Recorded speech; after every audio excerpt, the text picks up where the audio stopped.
innovation at ideal functionality rating at excellence and project oversight. Bumili tayo ng 2 unit ng previous excavator na nagkakahalaga ng 112 million na ginamit sa dredging at flood control sa mga pangunahing ilog at flood-prone areas. Sa pakikipagtulungan ng LGUs lang, Tulunan, Pigkawayan, Pikit at Kabakan, matagumpay na isagawa at dredging at desilting operations. Upang isagawa ang mga operasyon, unang isinagawa ang operasyon sa Barangay Dungguan lang, Barangay Pupuyong Tulunan, at Sitio Marcos at Sitio Dungguan, Barangay Bulucaon, Pigkawayan, Barangay Silik, Pikit, in partnership with NEA and DPWH, at Barangay Cuyapon, Kabakan. Sa kabuuan, umabot sa 22 kilometro ang nalinis upang maiwasan ang pagbaha at mapanatili ang maayos na daloy at tubig. This is far more effective than flood control of DPWH. The province is in the process of procuring additional 2 more to solely cater to District 3 and 1 more from LGSF Fund for District 2, so that District 1 will have their own 2 amphibious excavator. Naglaan tayo ng 43 million para sa medical, hospitalization, funeral, and mortuary assistance sa mga higit na nangangailangan. 102 million ang tulong pinansyal para sa mga purok, individual, force multipliers, at iba pang mga organisasyon.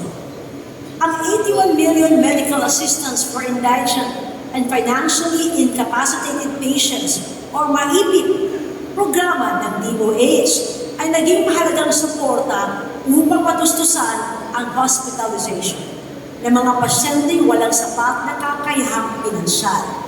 Pinalakas pa ito ng karagdagang pondo mula kay Deputy Speaker TUSP Representative Atty. Mendoza na naglaan ng 34 million, Congressman Samantha Talino Santos na may 131 million, at Col. Edwin Cruzado na may 18.9 million.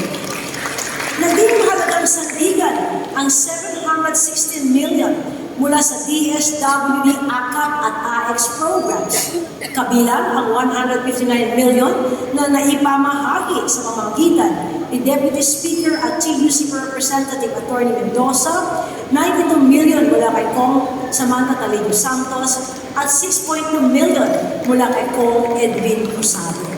Bago ka palang Cong 2025 ito.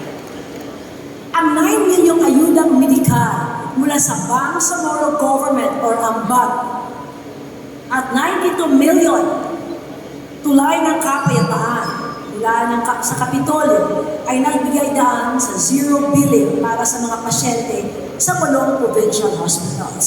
Sa pondong 51 million, nagkalaw tayo ng honorarium para sa barangay health workers at barangay nutrition scholars bilang pagkilala sa kanilang mahalagang papel sa paghahatid ng serbisyong pangkalusugan. Ang ating mga hakbang sa disaster preparedness at risk governance ay kinilala ng Regional DRRM sa pag-award ng Beyond Compliant Award sa Provincial DRRM Council sa 25th Gawad Kalasan Seal Special Awards for Excellence in DRRM at Humanitarian Assistance.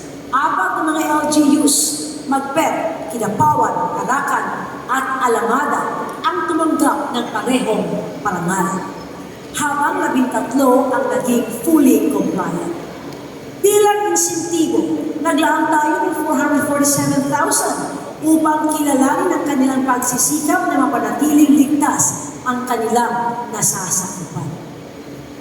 Ang mga parangal na ating natanggap ay patunay ng kahusayan sa pamamahala, ngunit ang tunay na kaligtasan at maayos na kinabukasan ay nakasalalay sa pagpapahalaga sa bawat isa.